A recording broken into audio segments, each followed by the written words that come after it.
there. Thanks so much for joining me today. I hope you'll stick around with me today and paint this misty mountain range with these delightful trees and even some little birds flying overhead.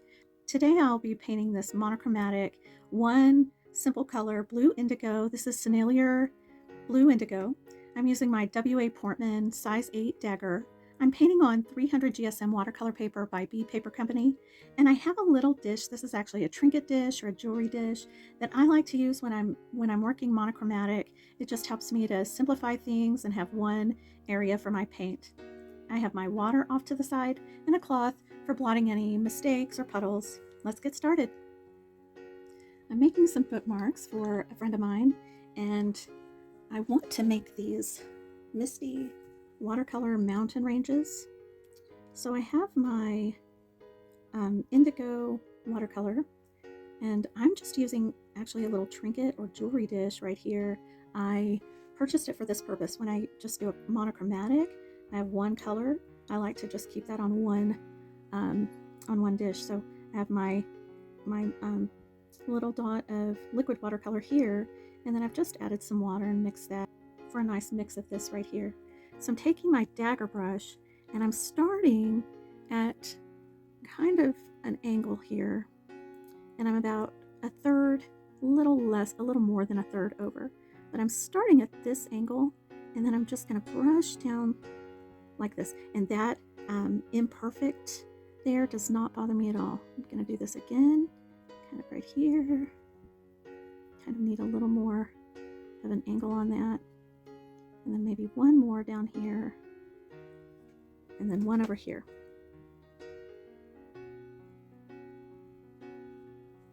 Okay, I'm going to try to quickly go into those with some water. I have my brush is washed, and I've changed my angle. I'm going to go up the side of this up to this peak. Up the side and up to the peak. Kind of making this a pyramid almost. Pyramid-ish.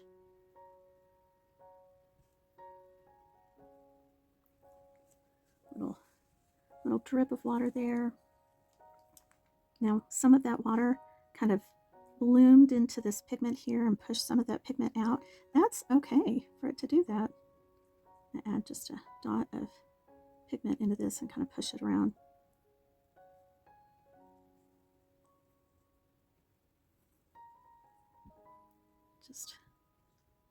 Just kind of pushing at that and giving this a bit of an angle here. And some more shadow. Just kind of touching up that angle I initially put in, and then just making a bit more shadow on this side.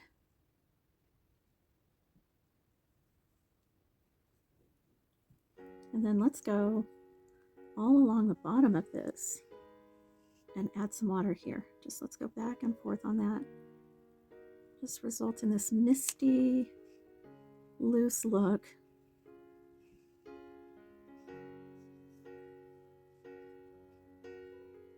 Can kind of push at some of that pigment. Some of it's kind of coming out of these mountains. Just kind of push at that. Let it do what it wants to do.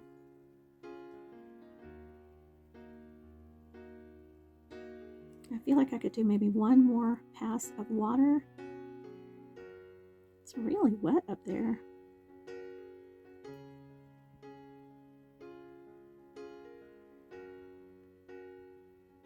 Just kind of gives this a misty or snow-capped look.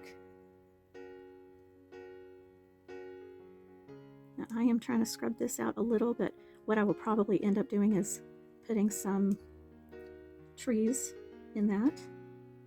Okay, now this is my foreground.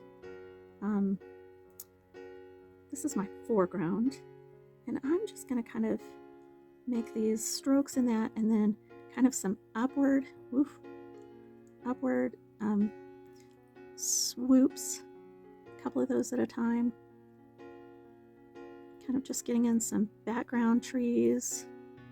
I'll work quickly so that the areas that are wet will still be wet, and we'll just kind of bleed this. If they're not wet, as long as you're using, relatively light wash, it's going to be okay, because it's going to, just kind of fade.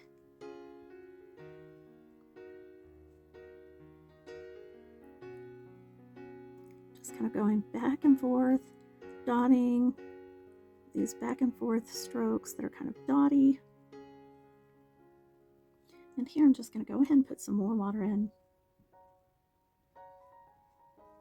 because I would like to push some of these background trees, whatnot, vegetation. So it's just kind of, 3 or 4 or 5 upward strokes from the bottom here, and it all just kind of bleeds into that background. Now this I'm messing with a little because I ended up with an area that didn't have water, and this doesn't have water. Sometimes you're surprised by it. I was surprised by that. I had just wet that. Thought it would definitely be still wet, but no. And that's okay. This will be a bit more of a foreground tree. Let's get a little bit of a grounding there. Go ahead and do that a few more places. Not trying to make these straight lines at all, or even, they don't even have to be continuous. They don't have to be solid even. I kind of like if my brush, if I'm using it a little sideways and it gets a little thin on paint, and so it kind of, drags almost in a scrapey manner, maybe. Okay, still kind of in a soft place there, very wet, so this half is going to be a little more bold, and come back and work on any of that we need to. How about a nice tall tree right here? I am not worried if this bleeds a little into that background, because I can come back and do more. However, I don't love that it's bleeding up at the top and then not here, so I'm going to rinse and drag off most of the water on my brush, and then I'm just going to go in and touch around this stuff, not trying to join everything, but just trying to soften all that. Maybe another rinse, and then dragging that excess water. And see, now I can kind of direct some of that and push it. Just kind of softened it up, and makes it a little more cohesive for the whole tree. Also, where you have maybe a little too much pigment or kind of a hard area of pigment, can absolutely kind of push that pigment.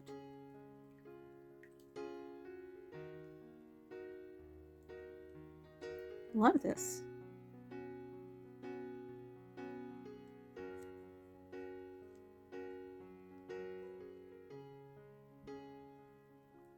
Kind of one of these trees that doesn't have a whole lot to it. They go maybe 2/3 of the way down or something, but not just a ton of branches. And then kind of ground that guy.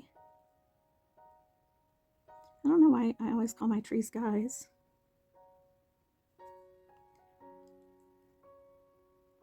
And then, you can kind of continue some of that grounding. I like to do that.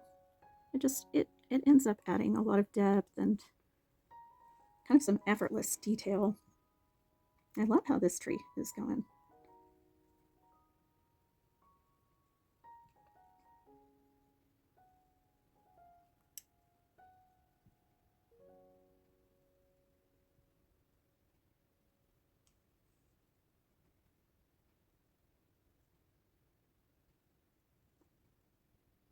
Another tree just right here.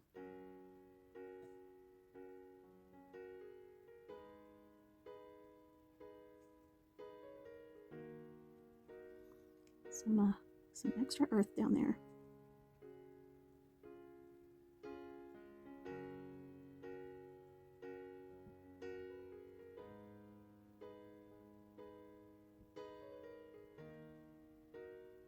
Okay, put a bit more in this, and it can kind of go all the way down to the ground.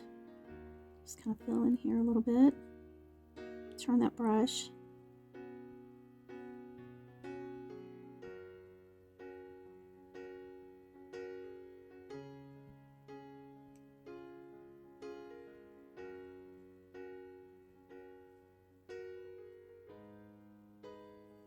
And I don't know if we're dry enough over here.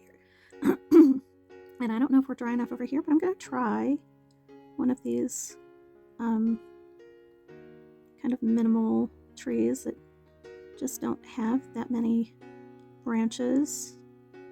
Love those. Those are so fun to do.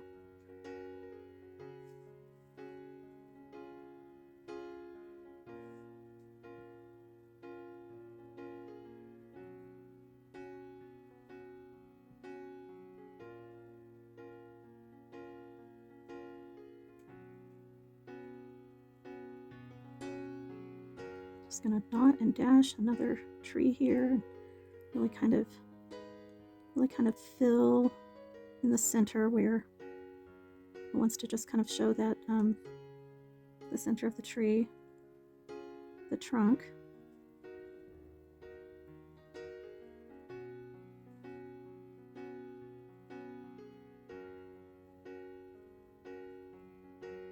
Had some places that were just kind of a little too I don't know, just these places over here that needed to loosen up a little.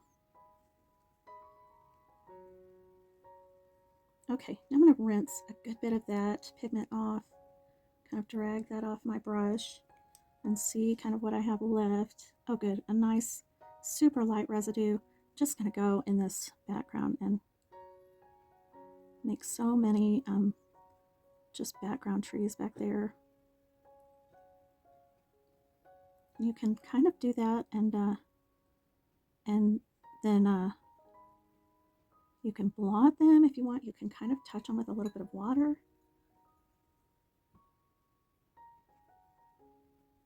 Just what I'm doing there, just kind of touching it, loosening it up. And then I'm going to blot it up here. There we go. Sometimes for this residue, a good source for your pigment is just what's on the side of your water dish. Because if you're like me, you've dragged off some pigment there, and it's a good, easy source for this light value. You know, you can kind of just pick up a little bit of that residue. Just kind of touch that, and soften it with some water.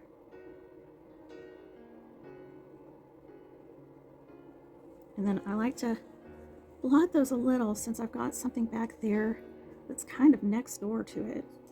This one kind of needs just the tiniest bit more definition, I should think.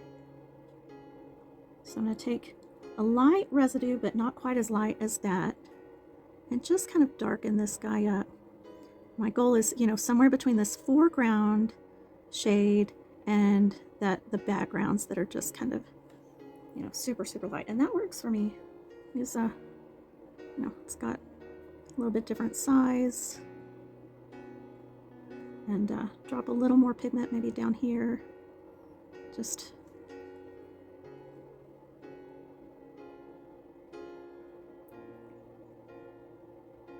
and I might even blot that. It seems a little blue. I do think sometimes indigo can separate into kind of a blue and a black, so that's something to be aware of. Let's see. I can go right over this. I don't love that they are the same height, so I'm going to go a little taller with this guy. And this one, just a tree all the way down to the ground.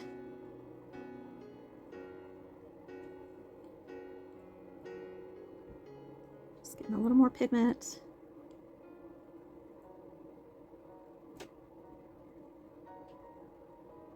Just kind of squiggling that.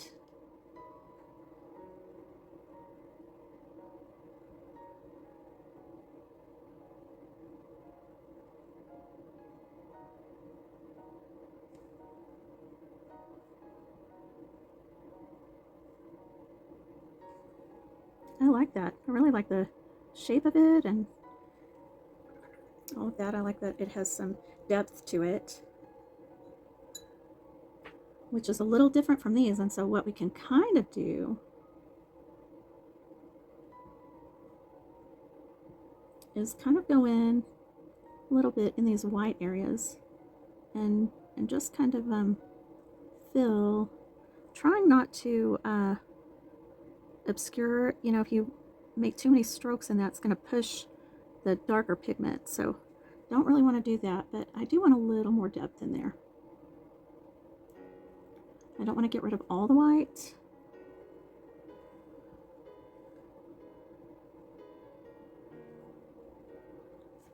Yeah, now I'm going to see what happens if I lift a little. It lifted some of the darker pigment, but it's not too bad. And I can kind of go back. I'll let it dry a little more, and then I'll go back and make another layer on top of that, if I remember. You know, there's always that. Okay, and just again with the light wash, just get some stuff that looks a little more than, you know, just blobs of background back there, just blobs of, you know, shadow.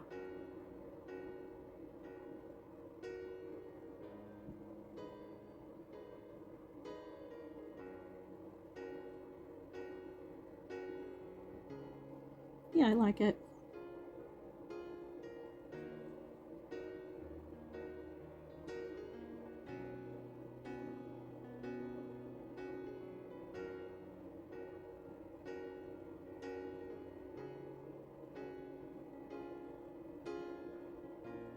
And maybe make that just a little deeper if I can.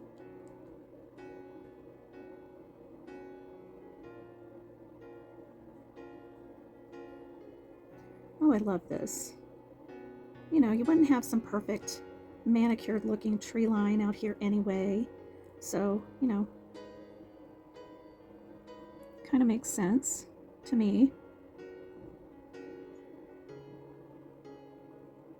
Okay, let's see if this is dry enough. No. So I will try to come back to that when it's had a little time to dry. Either way, I'm still happy that I did that.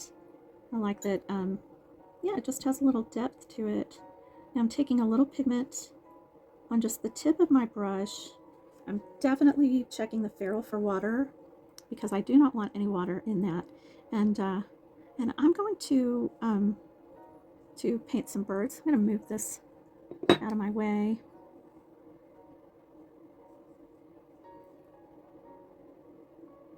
I just make kind of a V, but I definitely use this tip of my brush for me.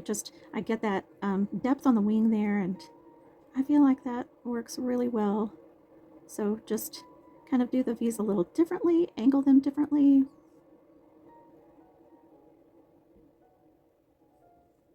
Don't overthink it. That's my struggle is just overthinking that.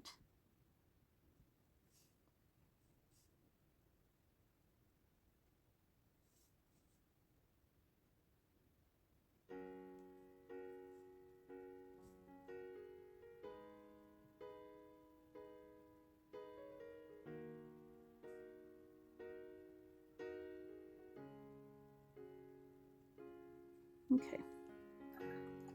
Absolutely works for me.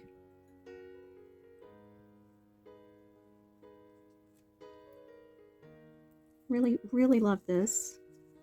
And just to add back a bit of this depth, I have blotted this tree a couple of times and just adding some of these little branches back, and then I think that's good. I think that is done, and I just want to thank you for being here with me today. I hope that you painted along. I'd love to hear about it. Leave a comment, and as always, happy painting.